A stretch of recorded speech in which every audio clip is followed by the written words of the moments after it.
Hi guys, welcome back to my channel.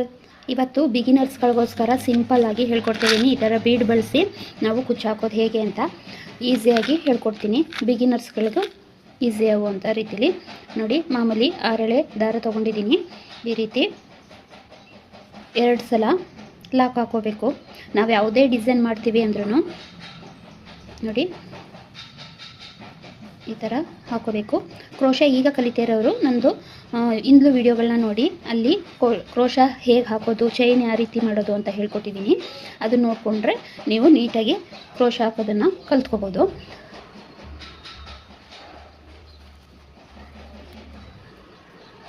ನೋಡಿ ಈ ರೀತಿ ಲಾಕ್ ಮಾಡ್ಕೊಂಡಾದ್ಮೇಲೆ ಈಗ ನಾವು ಇಲ್ಲಿ 4 ಚೈನನ್ನು ಹಾಕೊಳ್ಳೋಣ.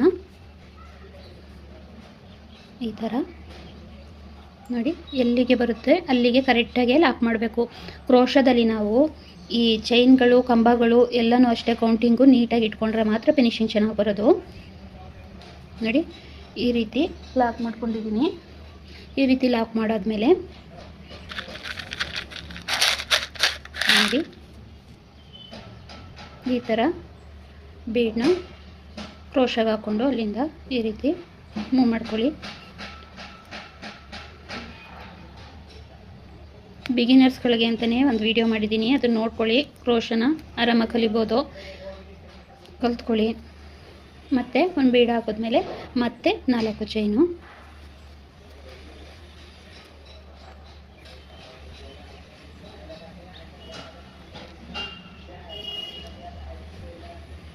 ನಾವು ಸ್ಟಾರ್ಟಿಂಗು ಏನು ಚೈನ್ ಹಾಕೋತೀವಿ, ಏನು ಇದನ್ನು ಮಾಡ್ತೀವಿ, ಅದೇನೇ ಪೂರ್ತಿ ಸೀರೆಗಳಿಗೆ ನಾವು ಕಂಟಿನ್ಯೂ ಮಾಡಬೇಕು. ಯಾವುದೇ ಡಿಸೈನ್ ಆದರೂ ಅಷ್ಟೇ ಸ್ಟಾರ್ಟಿಂಗ್ ಏನು ತೊಗೊಳ್ತೀವಿ ಅದೇನೇ ತೊಗೊಂಡೋದ್ರೇ ಸೀರೆ ಫಿನಿಶಿಂಗು ಚೆನ್ನಾಗಿ ಬರುತ್ತೆ. ಒಂದು ಕಡೆ ದೊಡ್ಡದು, ಒಂದು ಕಡೆ ಚಿಕ್ಕದು, ಒಂದು ಕಡೆ ಜಾಸ್ತಿ, ಒಂದು ಕಡೆ ಕಮ್ಮಿ ಎಲ್ಲ ತೊಗೊಂಡ್ರೆ ಫಿನಿಶಿಂಗು ಚೆನ್ನಾಗಿ ಬರೋಲ್ಲ, ನೋಡೋಕ್ಕೆ ಚೆನ್ನಾಗೂ ಕಾಣಿಸೋದಿಲ್ಲ. ಅದಕ್ಕೇ ಹೇಳ್ತಿರೋದು ನಾನು, ಕ್ರೋಶದಲ್ಲಿ ಲೆಕ್ಕ ಹಾಕ್ಕೊಂಡೇ ನೀಟಾಗಿ ಹಾಕ್ಕೋಬೇಕು. ಒಂದೇ ಅಳತೆಯಲ್ಲಿ ಇರಬೇಕು. ಇಲ್ಲಿ ಎಷ್ಟು ಚೈನ್ ಹಾಕ್ತೀವಿ ಅಷ್ಟೇ ಚೈನ್ ಹಾಕೋಬೇಕು. ಕಂಬ ಹಾಕೋ ಕಡೆ ಎಷ್ಟು ಕಂಬ ಹಾಕ್ತೀವಿ ಅಷ್ಟೇ ಕಂಬ ಹಾಕೋಬೇಕು. ನಾನಿಲ್ಲಿ 4 ಚೈನು 1 ಬೀಡು, 4 ಚೈನು 1 ಬೀಡು ಹೀಗೆ ಹಾಕೊಂಡು ಹೋಗ್ತೀನಿ. ಚೈನ್ ಇರೋ ಕಡೆ ಕುಚ್ಚು ಕೊಟ್ಕೊಳ್ಳೋದು. 1 ಕುಚ್ಚು 1 ಬೀಡು ಬರುತ್ತೆ. ನಾವು ಈ ಬೀಡ್ಗಳನ್ನ ಈ ಬೀಡ್ ಹಾಕ್ತಾಯಿದ್ದೀನಿ, ಇನ್ನೊಂದು ಸಲ ಇನ್ನೊಂದು ಡಿಸೈನ್ ಹಾಕ್ತೀನಿ. ಅಂದರೆ ಬೀಡಿನ ಡಿಸೈನು ಚೇಂಜ್ ಇರುತ್ತೆ ಅಂದ್ಕೊಳ್ಳಿ. ಆಗ ಒಂದೊಂದು ಸೀರೆನೂ ಒಂದೊಂದು ರೀತಿಯೇ ಕಾಣುತ್ತೆ. ಈ ಬೀಡಲ್ಲಿ ಒಂಥರ ಲುಕ್ ಇರುತ್ತೆ, ಬೇರೆ ಬೀಡ್ಗಳಲ್ಲಿ ಒಂಥರ ಲುಕ್ ಬರುತ್ತೆ. ಬೇರೆ ಬೇರೆ ಈಗ ಯಾರಾದರೂ ಬರೀ ಬೀಡ್ ಹಾಕ್ಬಿಟ್ಟೆ ಹಾಕ್ಕೊಡಿ ನಮಗೆ ಅಂತ ಆರ್ಡ್ರ್ ಕೊಡ್ತಾರೆ. ನಮಗೆ ಒಂದು 4 ಸೀರೆ 5 ಸೀರೆ 6 ಸೀರೆ ತನಕನೂ ನಮ್ಗೆ ಇದೇ ರೇಟಲ್ಲಿ ಇದು ಎಲ್ಲರಿಗೂ ಇದೇ ಥರನೇ ಬೀಡ್ ಹಾಕ್ಬಿಟ್ಟು ಹಾಕ್ಕೊಡಿ ಅಂತ. ಆಗೇನು ಮಾಡ್ತೀವಿ ನಾವು, ಒಂದೇ ಬೀಡ್ ಹಾಕೋಕ್ಕೆ ಹೋಗೋದಿಲ್ಲ, ಬೀಡನ್ನ ಚೇಂಜ್ ಮಾಡಿಬಿಡ್ತೀನಿ. ಏಕೆಂದರೆ ಒಂದೇ ಮನೆಯಿಂದ ಇರುತ್ತೆ, ಒಬ್ಬರು ಮನೆಯಿಂದನೇ ಕೊಟ್ಟಿರ್ತಾರೆ, ಎಲ್ಲರೂ ಒಂದೇ ಇದಾಗುತ್ತೆ ಅಂದ್ಬಿಟ್ಟು ಬೀಡ್ಗಳನ್ನ ಚೇಂಜ್ ಮಾಡ್ತೀನಿ. ಒಬ್ಬೊಬ್ರದ್ದು ಒಂದೊಂದು ಇದಾಗಿ ಚೆನ್ನಾಗಿ ಕಾಣುತ್ತೆ. ಆ ರೀತಿ ನೀವು ಸೀರೆಗಳಿಗೆ ಬೀಡ್ಗಳನ್ನ ಚೇಂಜ್ ಮಾಡ್ಕೊಂಡು ಹಾಕೊಳ್ಳಿ. ಅದು ಬೇರೆ ಬೇರೆ ಲುಕ್ಕೇನೆ ಕೊಡುತ್ತೆ. ಡಿಸೈನ್ ಒಂದೇ ಆದ್ರೂ ಬೀಡಿಂದು ಡಿಸೈನ್ ಚೇಂಜ್ ಇರುತ್ತಲ್ವಾ.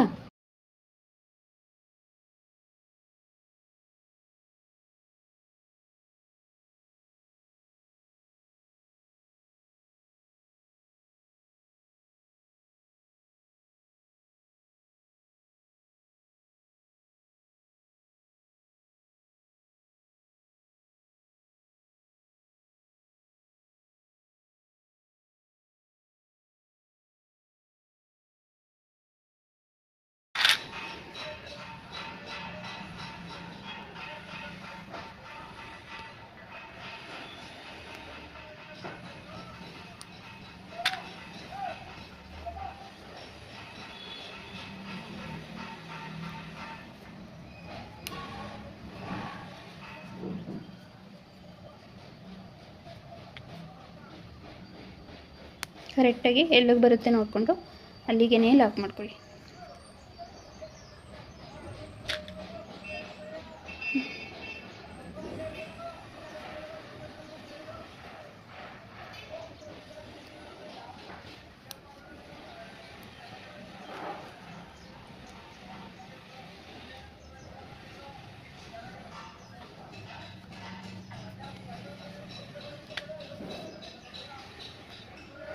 ಚಿಕ್ಕ ಬೀಡ್ಗಳಿದ್ರೆ 2 ಹಾಕೊಳ್ಳಿ, ಅದನ್ನು ತೋರಿಸ್ಕೊಟ್ಟಿದ್ದೀನಿ ನಾನು.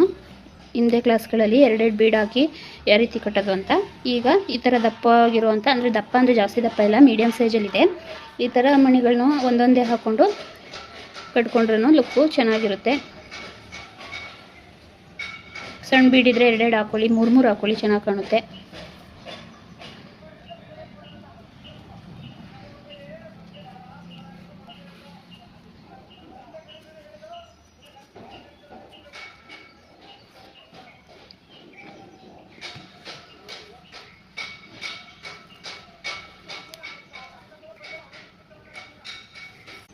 ನೋಡಿ, ಪೂರ್ತಿ ಈ ರೀತಿ ಕಾಣುತ್ತೆ.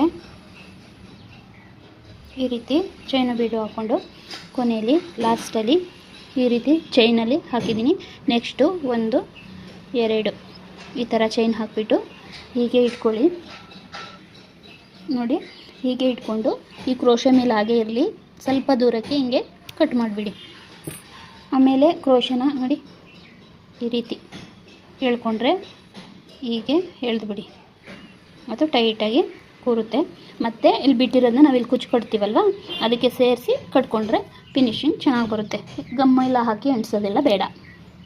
ನಾನೀಗ ಇದೇ ಥರ ಪೂರ್ತಿ ಸೀರೆಗೆ ಹಾಕಿದ್ದೀನಿ. ನೋಡಿ, ಈ ರೀತಿ ಹಾಕ್ಕೊಂಡು ಸೀರೆಗೆ ಹಾಕೋದ್ರಿಂದ ಯಾವ ರೀತಿ ಲುಕ್ ಬರುತ್ತೆ ಅಂತ ನಾನು ಸೀರೆ ತೋರಿಸ್ತೀನಿ ಈಗ. ನೋಡಿ ಫ್ರೆಂಡ್ಸ್, ಪೂರ್ತಿ ಸೀರೆಗೆ ಹಾಕಿದಾಗ ಈ ರೀತಿ ಕಾಣುತ್ತೆ. ನೋಡಿ, ಈ ರೀತಿ ಕಾಣುತ್ತೆ.